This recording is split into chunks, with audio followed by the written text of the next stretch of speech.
अखिलेश यादव ने जनसभा को किया संबोधित, कहा ये चुनाव सिर्फ हमारे लिए नहीं बल्कि हमारी आने वाली पीढ़ियों के भविष्य के लिए है। देवरिया पहुंचे कांग्रेस नेता राहुल गांधी, जनसभा को किया संबोधित। वाराणसी पहुंचे अखिलेश यादव, राहुल गांधी। अखिलेश यादव ने कहा देश के युवाओं, किसानों, महिलाओं के साथ सरकार खेल रही है। झांसी में रिकॉर्ड तोड़ गर्मी, पारा 48 डिग्री पार, शहर बना तपती भट्टी। नमस्कार, स्वागत है आपका आज की खबर में। मैं हूं आपके साथ महिमा शर्मा। बढ़ते हैं उत्तर प्रदेश की बड़ी खबरों की ओर। अखिलेश यादव ने देवरिया में जनसभा को संबोधित किया। इस दौरान समाजवादी पार्टी प्रमुख अखिलेश यादव ने कहा कि ये चुनाव सिर्फ हमारे लिए नहीं बल्कि हमारी आने वाली पीढ़ियों के भविष्य के लिए भी है। रोटी, कपड़ा और मकान, लेकिन सबसे पहले हमें बचाना है संविधान। जो सुनाते रहे मन की बात, अब होगी संविधान की बात। हमारे आपका तो है ही है, लेकिन ये चुनाव हमारे आने वाली पीढ़ी के भविष्य का चुनाव भी है। जहां हमारी भविष्य की पीढ़ी का चुनाव है, वहीं संविधान बचाने का चुनाव है कि नहीं है? संविधान बचाओगे आप लोग?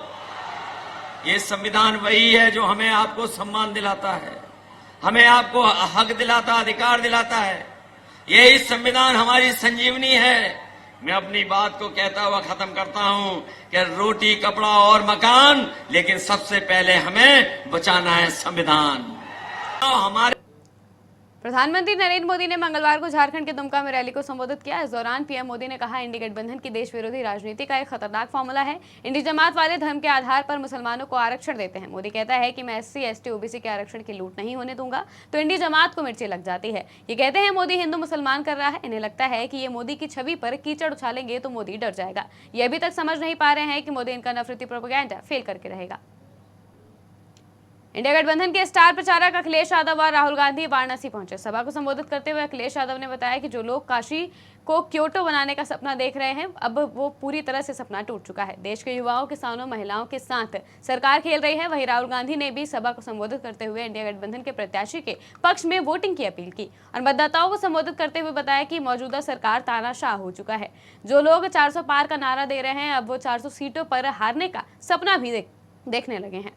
नरेंद्र मोदी कुछ नहीं करता है, सब कुछ अपने आप होता है। नरेंद्र मोदी को धरती पे परमात्मा ने भेजा है। बाकी सब लोग बायोलॉजिकल हैं, माता पिता से पैदा हुए हैं। नरेंद्र मोदी बायोलॉजिकल नहीं है। नरेंद्र मोदी जी ऊपर से टपक के आए हैं। उनको परमात्मा ने हिंदुस्तान भेजा है परमात्मा का काम करने के लिए। मजे की बात यह है कि परमात्मा ने उनको अदानी जी की मदद करने के लिए भेजा है। झांसी में इन दिनों गर्मी कहर बरपा रही है। इंसान क्या, पशु पक्षी सब बेहाल है। आलम यह है कि गर्मी आए दिन नए रिकॉर्ड कायम कर रही है। झांसी में गर्मी का सालों का रिकॉर्ड टूट चुका है, तो आगरा 30 वर्ष बाद सबसे गर्म शहर रहा। झांसी में दिन का पारा 48.1 डिग्री सेल्सियस दर्ज किया गया। नौतपा शुरू होने के बाद से ही तापमान 48 डिग्री से ऊपर बना हुआ है। झांसी में मंगलवार को तापमान 48.6 डिग्री सेल्सियस रिकॉर्ड हुआ है। गर्मी का आलम यह है कि लोग घर से बाहर निकलने से बच रहे हैं। घर में भी बिना AC या कूलर का रहना नामुमकिन सा साबित हो रहा है। हालत तो यह है कि इंसान के साथ ट्रांसफार्मर को भी अब कूलर का सहारा लेना पड़ रहा है। सीतापुर में दबंगों के हौसले बुलंद नजर आ रहे हैं, जहां कुछ दबंग एक युवक की जमीन पर निर्माण कर रहे हैं। वहीं इस घटना के बाद पीड़ित ने पुलिस और लेखपाल से शिकायत भी की। युवक ने बताया कि उसके थाने में और उप जिलाधिकारी महमूदाबाद को भी प्रार्थना पत्र दिया है, लेकिन अभी तक कोई भी सुनवाई नहीं हुई है। वहीं युवक ने न्याय न मिलने पर आत्महत्या की चेतावनी भी दी है। सर की हमारी आबादी थी, हमारे कब्जे में थी और जबरदस्ती साजिद था और आबिद था, लोग जो है हमारी जमीन पर कब्जा कर रखे हैं। हमने लेखपाल से शिकायत की, लेखपाल भी हमारी नहीं सुना और हमें थाना गया, कई बार पुलिस बुलाए, लेकिन पुलिस भी हमारी नहीं पसंद कर रही है। अब हम तहसील में कई बार एप्लीकेशन दिया, लेकिन किसी प्रशासन ने नहीं सुन रहा है। सर की हमारी आबादी थी, हमारे लखनऊ में रिटायर्ड IAS देवेंद्र दुबे की पत्नी मोहिनी दुबे की हत्या का खुलासा हो गया है। पूर्व IAS के ड्राइवर ने इस पूरे हत्याकांड की साजिश रची थी। ड्राइवर का भाई भी इसमें शामिल था। एक शूटर को भी गिरफ्तार कर लिया गया है। हत्या और लूट में इस्तेमाल स्कूटी भी लखनऊ पुलिस ने बरामद कर ली है। हत्यारोपियों के नाम अखिलेश, रवि, रंजीत है। बता दें कि रिटायर्ड IPS देवेंद्र दुबे की पत्नी की हत्या के मामले में मुख्य आरोपी अखिलेश को जब पुलिस सामान बरामदगी के लिए लेकर आ गई, तभी अखिलेश ने पुलिस टीम पर फायर झोंक दिया। पुलिस की जवाबी फायरिंग में अखिलेश के पैर में गोली लग गई, जिसके बाद बदमाश को गिरफ्तार कर अस्पताल में इलाज के लिए भेज दिया गया। देवेंद्र नाथ दुबे के दोनों ड्राइवर रवि और अखिलेश के साथ तीसरा साथी रंजीत ने वारदात में शामिल था। जानकारी के मुताबिक रवि ने मोहिनी दुबे की हत्या की पूरी साजिश रची थी। घर में लाखों की ज्वेलरी लूट के इरादे से देवेंद्र दुबे की पत्नी मोहिनी दुबे की हत्या की गई थी। हत्या के बाद घर में रखे लॉकर से करीब 50 लाख की ज्वेलरी भी बदमाश अपने साथ ले गए थे। वारदात वाली सुबह रवि आईएएस देवेंद्र नाथ दुबे को गोल्फ क्लब लेकर गया था और बाकी 2 आरोपियों ने घर में वारदात को अंजाम दिया था। दूसरे ड्राइवर अखिलेश ने अपने साथी रंजीत के साथ घर में घुसकर मोहिनी दुबे का गला घोंटकर हत्या कर दी थी।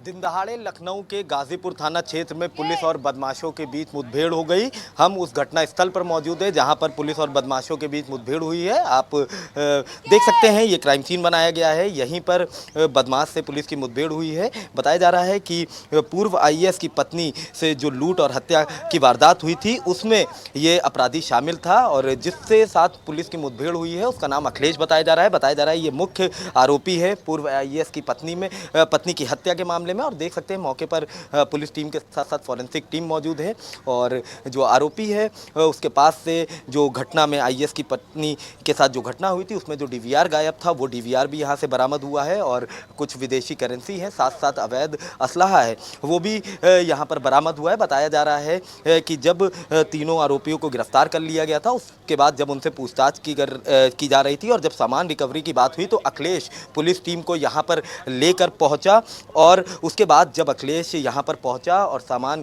रिकवर करना चाह रही थी पुलिस तो अचानक से ही अखिलेश ने पुलिस टीम के ऊपर फायर झोंक दिया, जिसके बाद पुलिस की जवाबी फायरिंग में अखिलेश के पैर में गोली लग गई और वो घायल है। फिलहाल अखिलेश को अस्पताल भेज दिया गया है और मौके पर अभी भी फॉरेंसिक की टीम जाँच कर रही है। अगर बात करी जाए पूरे घटना की तो देखिए घटना में लगभग 3 आरोपी शामिल थे। बताया जा रहा है पूर्व आईएएस की पत्नी का जो ड्राइवर था वो इस घटना में मुख्य आरोपी था और ड्राइवर का जो भाई था वो भी मुख्य आरोपी था। तो मतलब 3 लोगों को गिरफ्तार किया गया था। 3 में से जब ये अखिलेश को यहाँ पर लाया गया सामान रिकवरी के लिए तब उसने पुलिस टीम के ऊपर फायर झोंक दिया और जवाबी कार्रवाई में कह सकते हैं अखिलेश घायल हुआ है, जिसे इलाज के लिए अस्पताल भेज दिया गया। और अब ये कह सकते हैं कि जो पूर्व आईएएस की पत्नी की हत्या हुई थी उसका पूरी तरह से खुलासा हो गया। फिलहाल कुछ देर बाद पुलिस प्रेस कॉन्फ्रेंस करेगी और इस पूरे घटना की जानकारी देगी कि आखिर किस तरह से ये पूरा साजिश को रचा गया, किस तरह से इस हत्याकांड और लूट की वारदात को अंजाम दिया गया। फिलहाल गाजीपुर पुलिस की बात की जाए तो गाजीपुर पुलिस के लिए एक बड़ी सफलता जरूर मिली है। वीडियो जर्नलिस्ट नंदन के साथ महमूद तलहा, आज की खबर लखनऊ। रिटायर्ड आईएएस देवेंद्र दुबे की पत्नी मोहिनी दुबे की हत्या का खुलासा करते हुए लखनऊ पुलिस ने क्या कुछ कहा, आप भी देखिए। मोहिनी जी का उसके अंदर जो है देवेंद्र दुबे जी जो रिटायर्ड आईएएस हैं उनकी पत्नी का, उसके बाद में जो है सीपी महोदय के द्वारा विज़िट किया गया और वहाँ पे जो है निर्देश दिए गए समस्त टीमों को और इसमें तकरीबन 6 टीमें लगी थी वर्कआउट करने के लिए। और जब वहाँ पे मौके पे 2 या 3 घंटे हम लोगों ने वहाँ पे रहे तो कुछ एक चीज़ें प्राथमिक दृष्टि पे हमको समझ में आई वहाँ पे, या कुछ ऐसी लीड्स मिली जिसको हम लोगों ने फॉलो किया, हमारी टीम्स ने फॉलो किया। और वो फॉलो करने के बाद में जो है हमारे को जब पूछताछ के लिए 2-3 संदिग्ध हमने इसमें लिए तो हमको ये पता चला कि इसमें कोई ना कोई इनसाइडर इन्वॉल्व है। उसी के आधार पे उन्हीं को लीड्स को फॉलो करते हुए जो है आज उसमें 3 गिरफ्तारियां हमारे लखनऊ पुलिस ने की है। इसके अंदर एक अखिलेश यादव है, एक उसका भाई जो है रवि यादव और एक है रंजीत। ये तीनों जो है इनकी गिरफ्तारियां हुई है और इनके पास में से जो वहाँ पे लूट में प्रयुक्त जो पेचकस था वो, और उसके अलावा जो डीवीआर है जो वो लेकर के गए थे वो, और उसके अलावा काफ़ी भारी मात्रा में जो जेवरात थे उनकी रिकवरी हम लोगों ने की है। और जो स्कूटी का उन्होंने प्रयोग किया था आने और जाने के लिए उसको भी हम लोगों ने रिकवर किया है। और इसके अंदर जो है जब पूछताछ गहनता से की गई वहाँ पे अखिलेश से और इसमें जो भाई इसका रवि और रंजीत से है तो ये पता चला कि ये 13 साल से उनके यहाँ पे दोनों नौकरी कर रहे थे, ड्राइवर की और घरेलू काम में सहायता करते थे। उसी के आधार पे जो है अभी अखिलेश जो है उसको टीबी की बीमारी डिटेक्ट हुई थी, उसमें उसके मेडिकल एक्सपेंसेस काफ़ी बढ़ गए थे तो उसमें उसको काफ़ी रुपया जो है अभी उसको लेना पड़ा था कुछ लोगों से, तकरीबन 2 से 2.5 लाख के करीब में, जिसको वो चुका नहीं पा रहा था। उसी के आधार पे इसने रंजीत के साथ में और रवि के साथ में मिलकर के प्लान बनाया। रंजीत के ऊपर भी तकरीबन 2.5 से 3 लाख रुपए का कर्ज़ है। इनकी शादी हुई है अभी रिसेंटली, उसमें भी इनके काफ़ी रुपए लगे थे। और जो दुबे जी थे उन्होंने इनको आश्वासन दिया था कि उसकी शादी में इनकी मदद करेंगे, परंतु उन्होंने केवल 21,000 रुपये दिए थे। तो उसके कारण भी एक कहीं ना कहीं उसके मन में ये चीज़ थी कि उसको जो कमिट किया गया था वो नहीं दिया गया। जब पुलिस ने उसको वहाँ पे रिकवरी के लिए लेके गए तो उसमें बैग में से एक तमंचा उसके पास रखा हुआ था जो इनके पास में था।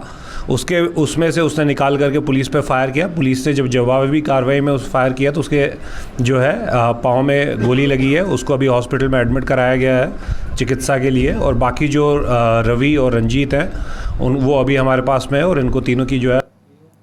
उत्तर प्रदेश की खबरों में फिलहाल इतना ही। देश और दुनिया की तमाम खबरों के लिए देखते रहिए आज की खबर।